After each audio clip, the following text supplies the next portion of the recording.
Là, on va demander à des experts d'annoter des images, et quand même, il en faut pas mal, hein. C'est pas quelques centaines, c'est plutôt quelques milliers, dizaines de milliers, d'annoter des images, mais là, très précisément. Donc avec du savoir-faire métier, quoi. Nous, c'est quel modèle de char? Est-ce que c'est un lanceur de missiles? Est-ce que c'est un... Tu vois, ce genre de truc. Ouais.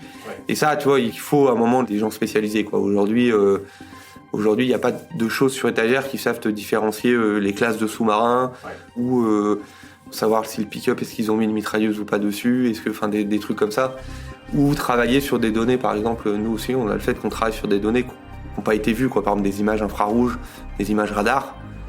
Ça, il n'y a pas de modèle sur étagère qui ont vu des images infrarouges de Reaper, quoi. Bonjour et bienvenue sur Data Driven 101, le podcast qui s'intéresse aux applications concrètes et variées de l'intelligence artificielle et de la data. Je suis Marc Sanselme, spécialiste en IA, et je reçois chaque semaine des professionnels pour nous partager leurs expériences et leurs visions sans filtre. Aujourd'hui, je reçois Renaud Alliou, cofondateur de Préligence. Préligence est une société qui développe des solutions d'IA pour l'aérospatiale, la défense et les institutions gouvernementales, en particulier dans l'analyse de données images, audio et vidéo, notamment satellites et drones. Bonjour Renaud. Bonjour. Alors est-ce que Renaud, tu peux nous parler un peu plus généralement de Préligence ?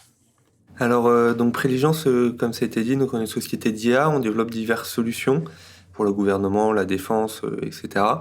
Là, on est le plus connu, c'est sur des sujets, par exemple, d'analyse d'images satellites ou d'analyse d'images vidéo. Donc, typiquement, si on prend une grande image satellite, les images satellites, c'est relativement grand. Il y en a de plus en plus, il y en a des milliers qui peuvent par jour.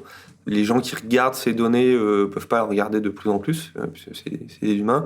Donc, avec l'IA, on va automatiser certains process. Donc, par exemple, compter des avions, détecter des sous-marins, détecter des navires, etc., pour permettre justement à ces personnes qui regardent les images, donc qui sont les analystes, travailler plus efficacement, plus vite et se concentrer sur leur valeur ajoutée.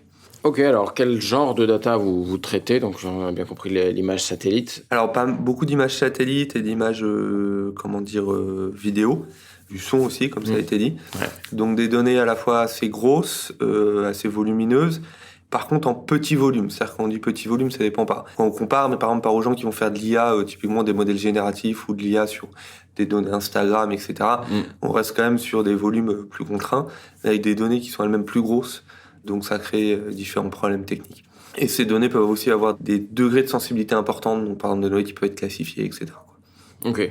Et alors du coup sur le côté image, c'est photos prises de satellite, mais côté son et vidéo, on parle de quoi ? Alors vidéo, ça peut être des vidéos prises de drones, d'avions, donc c'est beaucoup ça. Ouais. C'est-à-dire qu'on a de plus en plus de ce que les militaires appellent de vecteurs, donc de véhicules finalement, qui enregistrent des images. Donc que ce soit des avions, des drones, des hélicoptères, etc. Donc là, ces vidéos, il faut pouvoir aussi les regarder, les traiter, en tirer de l'information pour que ce soit du renseignement, de la reconnaissance. Puis en audio, il peut y avoir des sujets, de comprendre l'environnement en audio, par exemple des départs de coups, ce qu'on appelle les départs de coups, des gens qui tirent, il peut y avoir des sujets sonars, etc. Ok. Alors pour monter cette entreprise, vous avez eu besoin de mettre en place ces algos, comme tu as dit, la donnée est potentiellement classifiée, il y a plein de problèmes pour se constituer le dataset d'entraînement de vos algos. Quelle était la mise de départ ? Comment vous avez démarré ? Qu'est-ce qui vous a mis le pied à l'étrier ? Alors, l'intérêt dans notre domaine, c'est que justement, on a commencé par le satellite, qui est plus simple. Pourquoi ? Parce que l'imagerie satellite, on peut en acheter. On peut en récupérer en open source, puis on peut en acheter aussi chez Airbus, chez les fournisseurs américains, etc. Donc, c'est pas les mêmes images exactement qui sont les satellites espions français, même si les militaires achètent aussi les données commerciales. Ils valorisent les deux, les données commerciales et ce qu'on appelle les données souveraines. Donc, mais ça ressemble un peu, donc ça permet de développer des premiers modèles, de commencer à travailler, avant d'après passer sur des données qui sont plus sensibles, où là on travaille en environnement classifié, etc. Mais là, il faut des bâtiments habilités, etc. Donc ça, on n'a pas pu commencer par ça. Donc on a commencé par ces images satellites et puis après on s'est diversifié sur d'autres types de données, mais toujours pour le même style de clients, donc des clients gouvernementaux et défense. Et donc on a aussi récupéré des données vidéo, etc. On récupère différents types de données.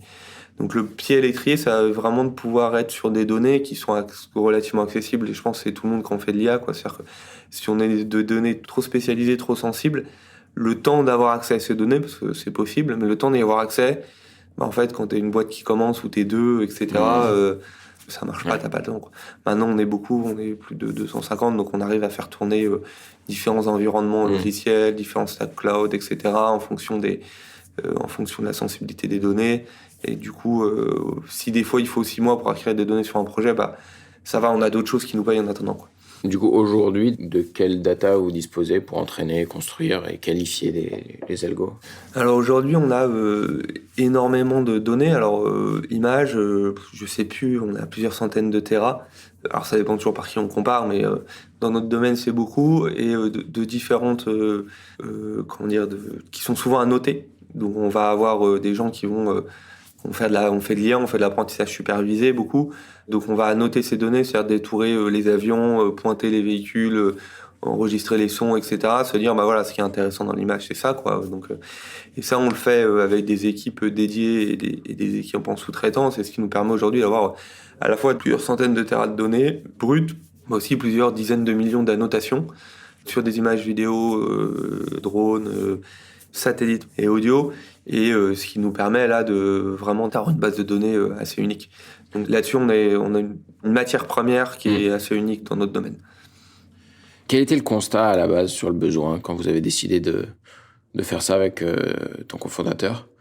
Au début, la volonté était plus de dire on veut monter une boîte dans la défense et dans le spatial, enfin plutôt dans le spatial, avant de dire on veut faire de l'IA dans la défense. Et de fil en aiguille, on est arrivé justement à trouver ces problèmes dans la défense. En particulier, on a eu c'est la DRM, donc la Direction du renseignement militaire, qui a ouvert ses portes.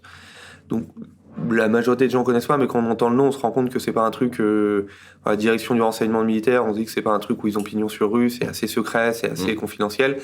Et il y a un moment, ils ont ouvert leurs portes à des startups qui faisaient un peu de l'IA, etc., pour dire, bah voilà, regardez, on a des problèmes et on ne sait pas comment les résoudre. Et là, ils ont ouvert leurs portes, ils ont expliqué comment ils traitaient leurs données satellites, et nous, on commençait à s'intéresser à ça. Et on était là, mais en fait, c'est démentiel, quoi, la puissance, comment on peut les aider, parce qu'ils font tout à la main. Il faut s'imaginer que, par exemple, vous prenez une image de Paris sur Google Maps, là, en haute résolution, là, Google Earth, et vous comptez toutes les voitures. Vous imaginez combien de temps ça vous prend, quoi, c'est démentiel. Ouais.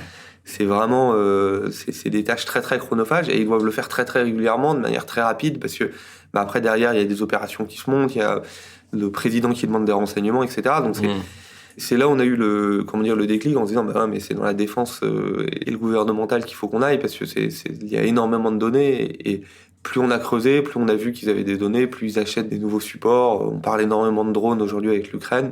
Et donc de plus en plus, il va falloir mettre de l'IA partout.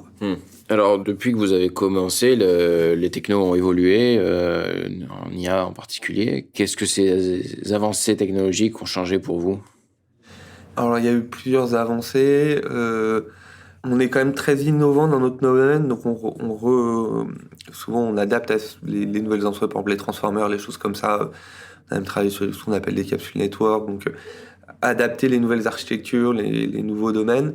Ce qui change quand même pas mal de choses, c'est on a vu avec l'IA génératif, on a vu apparaître des nouvelles fonctionnalités, et nous on voit apparaître aussi commencer à développer en interne ce qu'on appelle des modèles de fondation. Donc on fait ça avec le supercalculateur Jean Zay, où on va se permettre de développer des très très très gros modèles en non supervisé, c'est-à-dire en auto-apprentissage, avec des modèles sur plusieurs milliards de paramètres, qui vont nous permettre après d'être plus efficaces dans la création de modèles spécialisés. Donc on va prendre, c'est vraiment un peu comme les fondations d'une maison, qui vont permettre de construire les murs de manière plus simplement, avec des briques. Et ça, c'est des choses qu'on a vu apparaître récemment, qui sont en train de changer un petit peu les manières dont on travaille. Et puis surtout, on a vu apparaître l'adoption de l'IA. Alors c'est pas la technologie, mais on a vu l'adoption de l'IA, et puis le fait que l'IA est passée quand même d'une technologie émergente à quelque chose qui est aujourd'hui un must-have, en tout cas dans la défense. C'est un axe stratégique qui est maintenant reconnu comme tel, quoi. Ouais, mais alors, typiquement, par exemple, la segmentation d'images, je pense à ce modèle qu'a sorti Meta l'an dernier, de Segmenting Missing Model, SAM. Quand quelque chose comme ça arrive, alors vous, c'est de l'image satellite, c'est peut-être un petit peu différent de ce sur quoi eux, ils sont entraînés, mais quand ils arrivent avec un modèle fondation comme ça, est-ce que, du coup, vous devez repartir de là et faire, on va dire, tout ce que vous aviez fait dans votre branche de développement sur ce nouveau modèle meilleur que les précédents, ou bien est-ce que ça vous concerne pas tant que ça finalement et c'est pas si transférable à ce que vous faites? Alors, en plus, c'est le cœur de mon poste, et même parce que j'ai évolué de poste, et toute l'arrivée des l'IA génératifs et des modèles de fondation m'a fait vouloir changer de poste pour se focaliser plus sur des sujets, ce qu'on appelle, nous, innovation et des sujets prospectives, pour justement comprendre un peu les tendances. Typiquement, quand c'est arrivé, Segment NX, ça a généré chez nous une étude. On s'est dit, faut qu'on regarde vraiment concrètement pour essayer de voir justement, est-ce que ça nous aide, est-ce que ça nous met en danger en baissant les barrières à l'entrée, est-ce que c'est quelque chose qui est utile pour nous. Donc on a passé un peu de temps pour regarder et on a vu plusieurs choses. La première chose, c'est que déjà directement, c'est pas applicable à nos domaines. Et c'est quelque chose qu'on retrouve un petit peu sur un peu toutes les IA génératives, c'est-à-dire que le ChatGPT aujourd'hui, ça peut regarder des images, on lui met des images, on peut lui demander de l'analyser. C'est bon pour faire des choses un petit peu générales, pas trop mal. Ça va pas analyser une image médicale ou une image satellite à un niveau de performance qu'a besoin un expert. Donc ça, c'est le premier truc. Ça remplace pas. Et c'est des modèles aussi qui sont très complexes d'utilisation, de fine-tuning, etc. Donc nous, là, on a trouvé ça intéressant, c'est que par contre, il y a des approches très innovantes dans la manière dont sont gérées les données dans les architectures, que nous, on a repris pour créer nos propres modèles, un petit peu on pourrait dire notre SAM à nous, qu'on est en train de développer. Et ce qu'on voit, en fait, c'est... Au début, tout le monde disait, est-ce que c'est pas une menace? Moi, ce que je vois, justement, c'est que c'est des choses qui nous aident énormément, parce que ça nous permet de développer des différenciateurs, mais ces différenciateurs sont durs à développer. C'est-à-dire que tu as on va réentraîner un modèle de fondation, réentraîner un modèle d'IA génératif. En fait, ça demande beaucoup de compétences, ça demande beaucoup de savoir-faire, ça demande une grosse équipe. Donc, il n'y a pas beaucoup de gens qui peuvent le faire. Par contre, si tu veux être bon, il faut pouvoir le faire. Et donc, nous, ça nous met plus qu'en fait de nous mettre en danger, ça nous met plutôt, je trouve que ça augmente les barrières à l'entrée qu'on est capable de mettre, nous, par rapport à des concurrents. Donc, on a trouvé ça intéressant. Mais typiquement, on regarde beaucoup ces choses-là, on voir un peu les évolutions, voir si on a besoin justement de tout ce qui est multimodalité entre l'image et le texte, c'est des choses qui nous intéressent beaucoup aussi côté recherche. Oui, c'est intéressant parce que ce que tu dis, finalement, avec des modèles comme SAM, ça devient beaucoup plus facile pour n'importe qui de développer un modèle de segmentation basique. Mais du coup, dans le monde d'avant, tout le monde faisait ses propres modèles. Dans le monde d'après, tout le monde utilise quelque chose, une brique sur étagère, sauf quelques-uns comme vous, qui ont besoin de faire leur propre modèle et ça vous rend en fait plus exceptionnel qu'avant le fait qu'il y ait des briques sur étagère aussi complètes que SAM finalement. C'est un peu ce que tu dis. Ouais, pour reformer, je dirais que SAM, ça te permet facilement de segmenter, tu mets des images, ça segmente.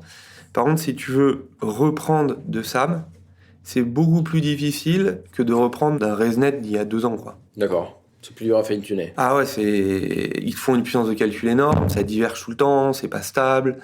T'as plein de paramètres dedans qui sont très complexes. Modifier les architectures, c'est tout un autre travail que modifier un simple ResNet.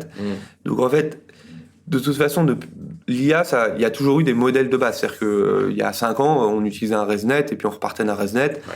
Beaucoup de gens utilisent ImageNet ou une grosse base de données publique pour entraîner.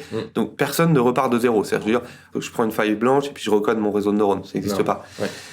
Par contre, aujourd'hui, tu repars de modèles de plus en plus complexes, de plus en plus puissants, de plus en plus lourds, ce qui fait que aujourd'hui, n'importe quel étudiant est capable avec un petit notebook et un PC un peu puissant, d'entraîner un ResNet, réentraîner des segment anything, réentraîner un Llama, réentraîner ce genre de choses.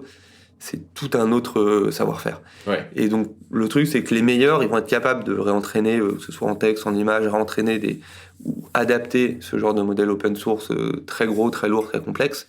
Mais par contre, les petites équipes ne vont pas être capables. C'est aussi un des dangers sur les modèles de texte. Un des dangers, c'est justement le fait que ce soit capté par les GAFA et que la barrière à l'entrée soit trop grosse pour des acteurs autres, quoi. D'accord. Et sur ce sujet-là, parce que je trouve ça intéressant de creuser, qu'est-ce que tu penses de l'aspect distillation? C'est-à-dire qu'on prend SAM pour finalement construire une base de données supervisée avec des images qui, elles, n'ont pas été annotées par des humains. Donc, on récupère juste des images, on les annote avec SAM. Et ensuite, on entraîne un petit modèle qui est facile à fine-tuner, comme tu dis, pour la tâche dont on a besoin. Et qu'est-ce que cette approche pourrait faire sur ton domaine? Alors, il y a un moment où, en particulier sur notre domaine, mais je pense que c'est pareil sur pas mal de domaines très précis, type par exemple le contrôle de pièces en industrie ou l'imagerie médicale, il faut que tu aies quand même la notation, tu vois, avec nous, il faut qu'on ait le modèle d'avion, il faut savoir si c'est une fracture ou pas. Donc la segmentation peut t'aider à pré-entraîner. Et nous, ce qu'on voit, c'est plutôt ça aide à pré-entraîner des très très gros modèles un peu spécialisés. C'est en gros, on va prendre un modèle de fondation qui est très fort sur de l'imagerie satellite aérienne. Et là, on va utiliser des outils comme SAM pour justement nourrir de milliards ou de millions d'images ce modèle de fondation custom qui après, là, on va demander à des experts d'annoter des images. Et quand même, il en faut pas mal. Hein. C'est pas quelques centaines, c'est plutôt quelques milliers, dizaines de milliers. D'annoter des images, mais là, très précisément. Donc avec du savoir-faire métier, quoi. Nous, c'est quel modèle de char? Est-ce que c'est un lanceur de missiles? Est-ce que c'est un, tu vois, ce genre de truc. Et ça, tu vois, il faut à un moment des gens spécialisés, quoi. Aujourd'hui, il n'y a pas de choses sur étagère qui savent te différencier les classes de sous-marins ou savoir si le pick-up est-ce qu'ils ont mis une mitrailleuse ou pas dessus. Est-ce que, enfin, des trucs comme ça. Ou travailler sur des données, par exemple, nous aussi, on a le fait qu'on travaille sur des données qui n'ont pas été vues, quoi. Par exemple, des images infrarouges, des images radar. Ça, il n'y a pas de modèle sur étagère qui ont vu des images infrarouges de Reaper, quoi. Dès qu'on sort des photos ordinaires. Voilà, c'est fini. Donc, Mais sur la phase d'annotation, ça peut être quand même utile d'avoir un masque en fait, de l'objet et ensuite de dire ça c'était un tank de telle marque, tel modèle. Mais avant, on va dire, le notateur aurait dû carrément pixel par pixel détourer l'image, peut-être même le faire de façon moins précise que le ferait Sam aujourd'hui. c'est utile. C'est vrai que c'est des outils qui servent à la préannotation, c'est assez utile. Il faut faire attention parce que nous, ce qu'on a vu dans tous ces outils, on les utilise, mais des fois avec parcimonie, c'est-à-dire en fonction des cas, on sait quand il faut utiliser, quand il ne faut pas utiliser. Parce qu'en fait, ça peut créer des biais. Typiquement, par exemple, l'humain, si tu lui mets des masques comme ça, il a tendance à plus rajouter des choses qu'en enlever. Donc, si tu as un truc qui est un peu incertain, qui est pris en compte par la préannotation, l'humain va pas l'enlever. Par contre, si ta préannotation elle a tendance à être plutôt conservateur, là l'humain va rajouter. Donc tu peux te créer des biais par exemple où tu te retrouves. Donc on avait vu ça en faisant des tests, nous des comparatifs, etc. Et ça peut être par exemple sur des véhicules quand tu prends des images satellites si tu veux regarder des véhicules, c'est vraiment tout petit, c'est quelques pixels. Et donc, t'as des fois si tu mets trop d'outils automatiques, et en fait, tu vas créer des biais et tu te retrouves avec une base de données qui est pas la base de données qu'aurait fait un humain, et du coup avec des résultats qui correspondent pas à ce que voudrait l'humain à la fin. Donc on les utilise, mais c'est intéressant parce qu'il faut faire attention. Il y a d'autres sujets, par exemple, où on travaille sur des sujets cartographiques, donc où tu vas vouloir faire des cartes. Et là, ce qui est intéressant, c'est que tu veux pas seulement détecter des bâtiments ou des routes, mais tu veux vraiment le faire selon un format cartographique particulier. Donc par exemple, il faut que les angles soient droits, il faut que les routes, ce soit une ligne ou ce soit positionné au milieu de la route, etc.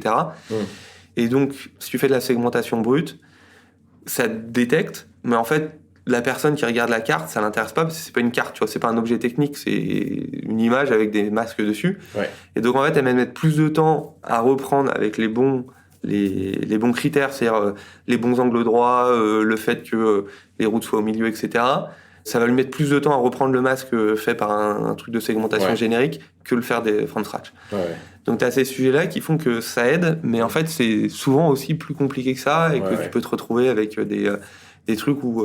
Donc on a ces outils, on a d'autres outils, on a des outils par exemple de génération d'images synthétiques, on a des outils différents qui, en fonction des cas, on utilise pour préannoter, pour faire de l'apprentissage auto-supervisé ou des choses comme ça.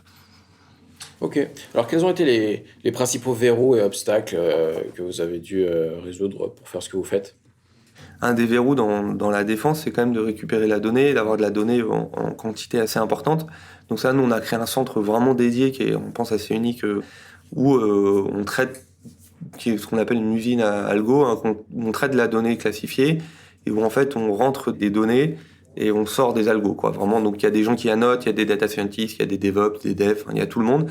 Un data center privé, tout verrouillé et tout, avec des murs blindés pour éviter le rayonnement électromagnétique, enfin des trucs assez marrants techniquement. Et du coup, on a parce que en fait, il y a plein de cas d'usage où la donnée elle est très sensible, et donc tu peux pas, si tu veux entraîner des algos dessus, t'es obligé de le faire en environnement fermé.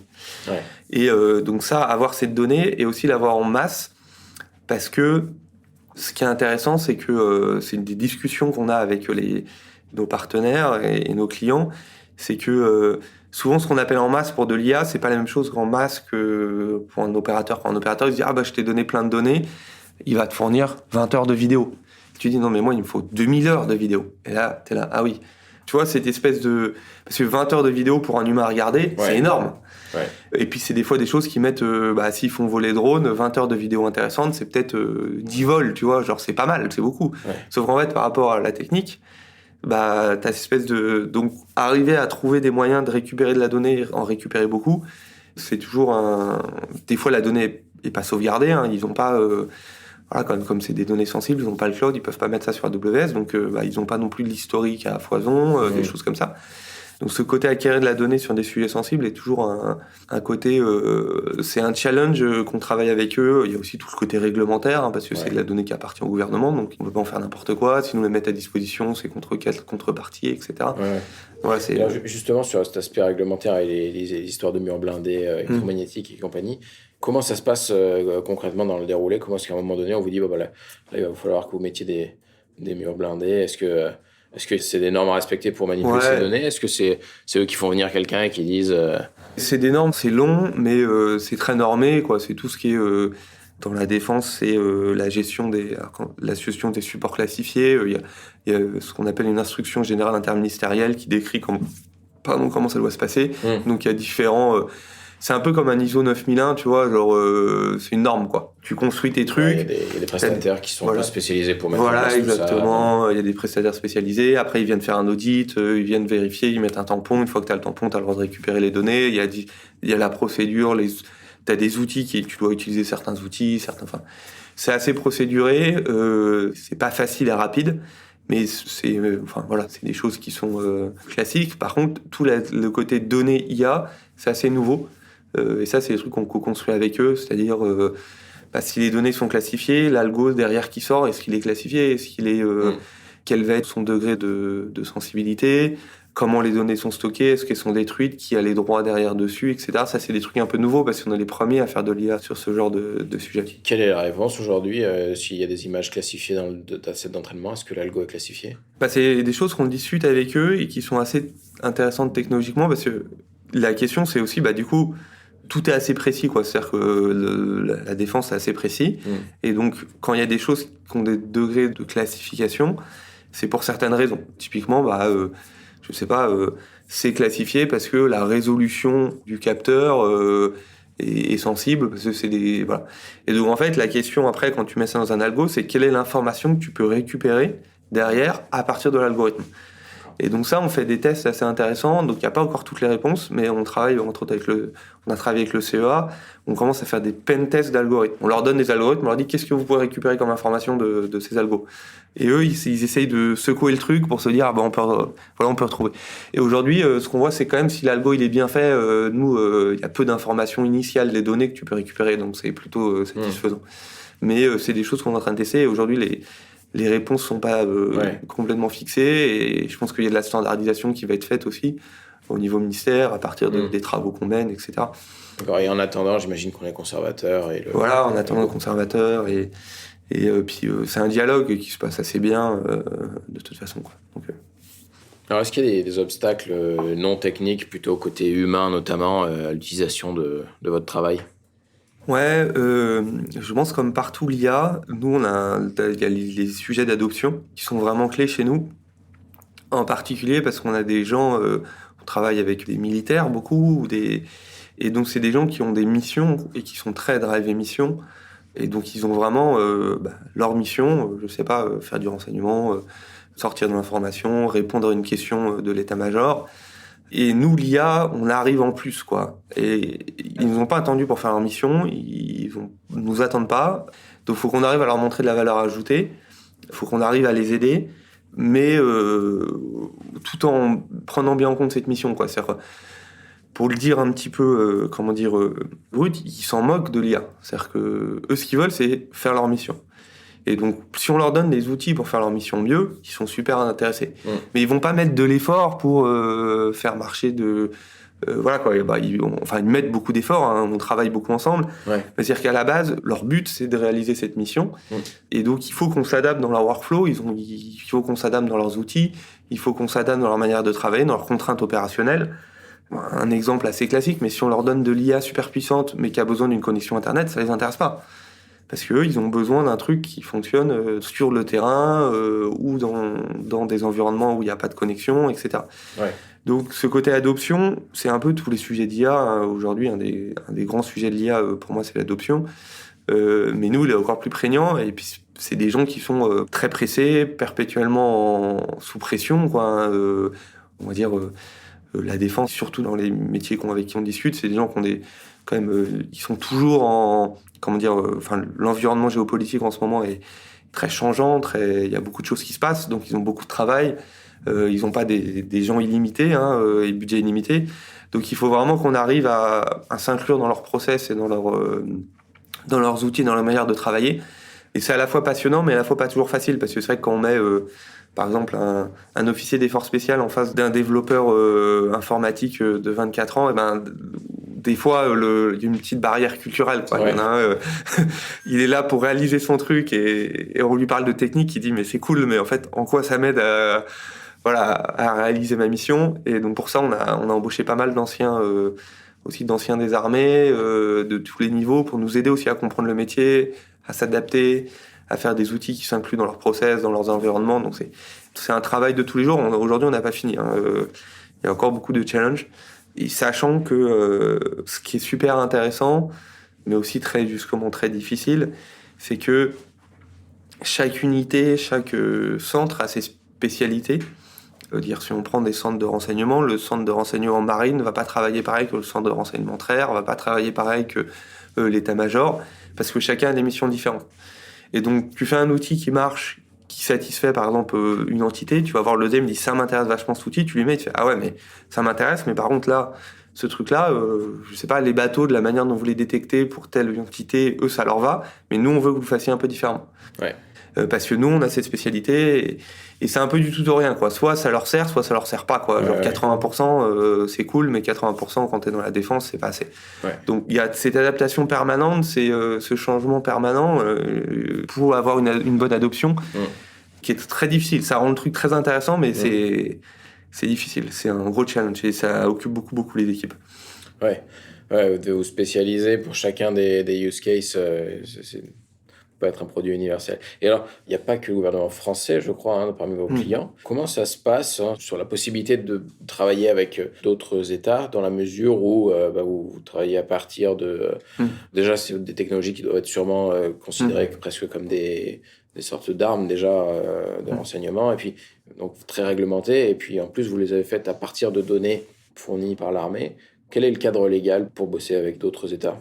Il y a pas mal de réglementations. Toutes nos technologies aujourd'hui sont faites de base sur des données non protégées. Oui. Et après, on va faire l'extra mile sur certaines données protégées. D'accord. Donc, ce qu'on va exporter, c'est souvent la partie non protégée, mais qui reste quand même sensible. Donc, on discute avec ce qu'on appelle nos autorités de tutelle. On exporte, bien entendu. Aujourd'hui, les gens avec qui on exporte, c'est l'OTAN, les États-Unis, l'Angleterre, la Grèce, enfin des pays comme ça. Bien entendu, ça reste des pays alliés. Et on va dire, en préligence, on fait partie de ce que le jargon appelle la base industrielle et technologique de défense, donc la BITD, quoi. Donc c'est les industries de défense. Et donc comme toutes les industries de défense, c'est-à-dire que quand on vend un Rafale, le ministère français a un droit de regard, regarde à qui on vend, comment les technologies sont protégées, quelles sont les informations qui sont partagées, pas partagées. Nous c'est un peu pareil, alors une échelle un peu plus petite, mais c'est pareil, quoi. Mais par contre, ce qui est intéressant, c'est que dans ce contrôle, on est vachement incité à exporter, puisque ça crée de la souveraineté, ça crée de l'excellence française, etc.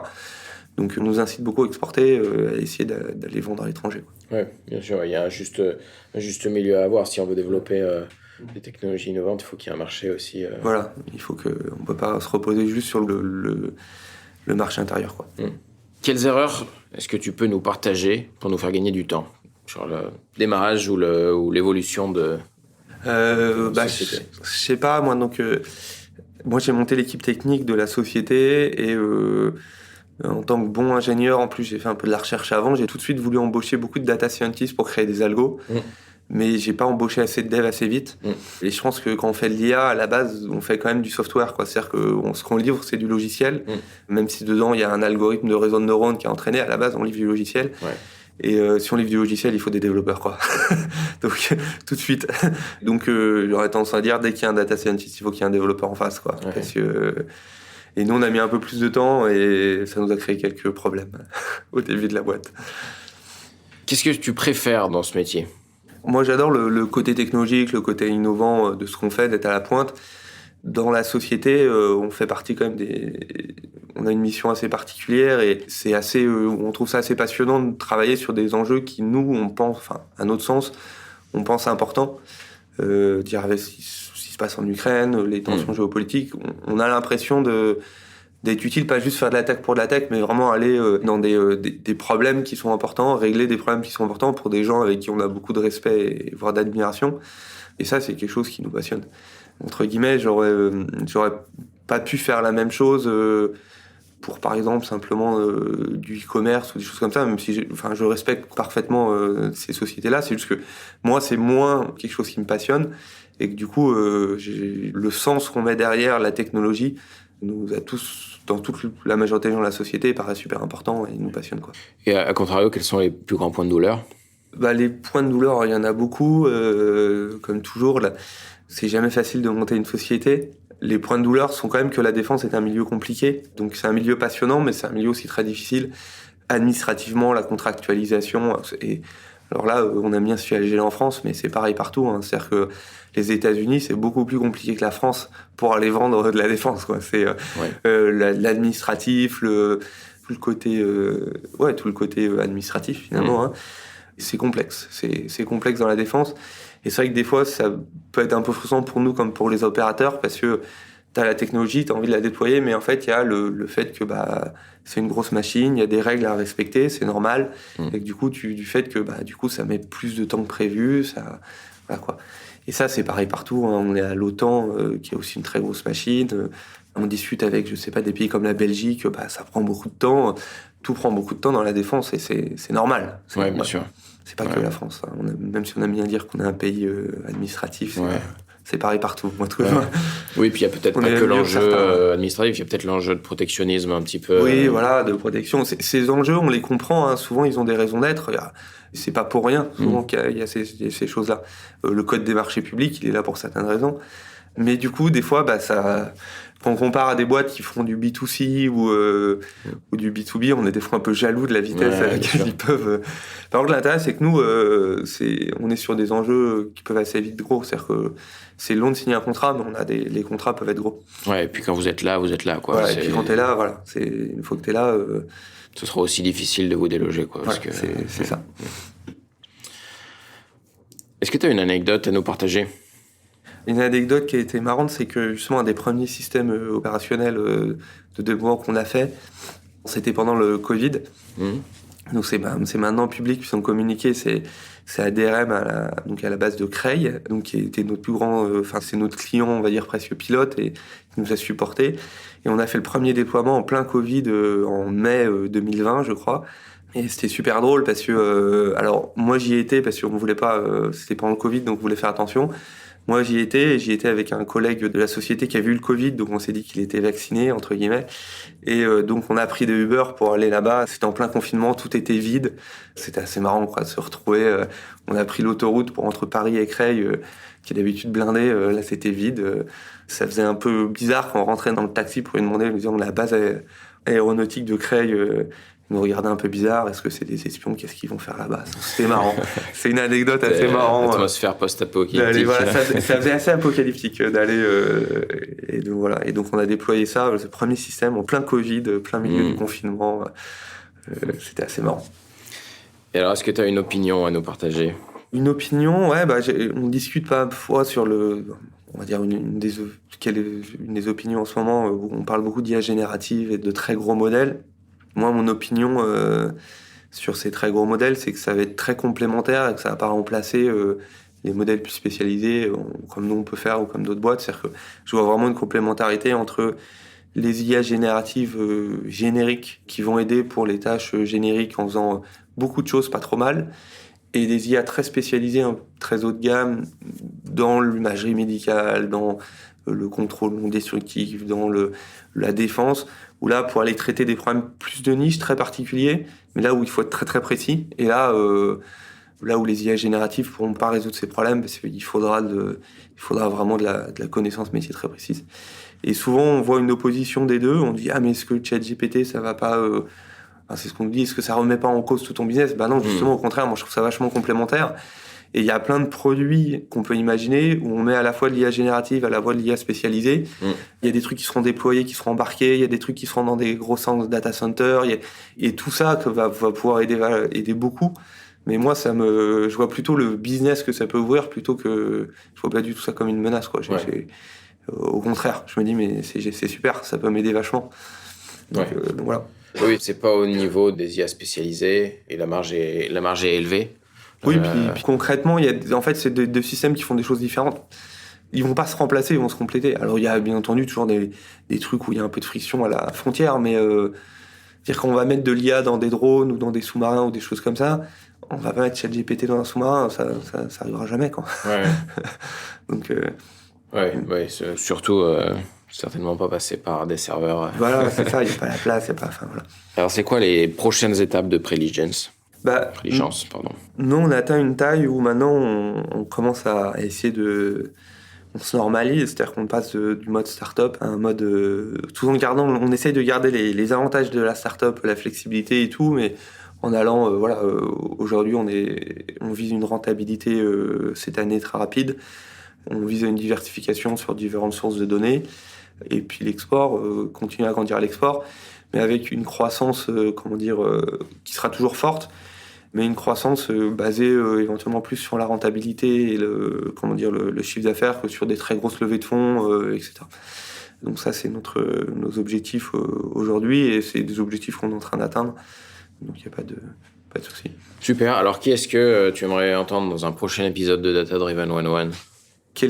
Moi je trouve quelqu'un de super intéressant, il y a Barthélemy Minier qui travaille sur le centre d'expérimentation sur les hélicoptères de combat, qui est un pilote d'hélicoptère, qui fait de la formation et qui est très très technophile et qui fait beaucoup de choses autour des données, autour de la réalité virtuelle, de l'IA, ce genre de choses.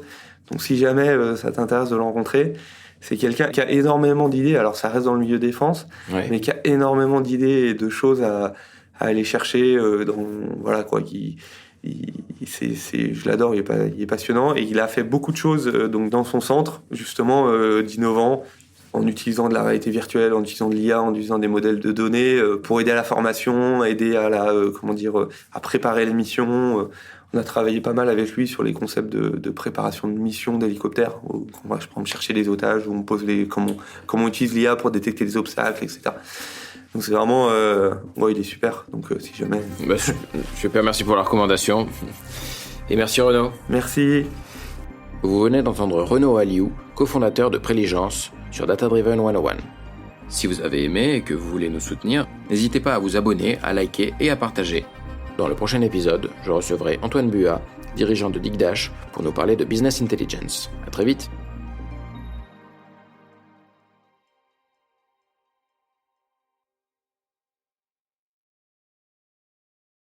Data Driven 101 est rendu possible par Scopeo, agence d'intelligence artificielle.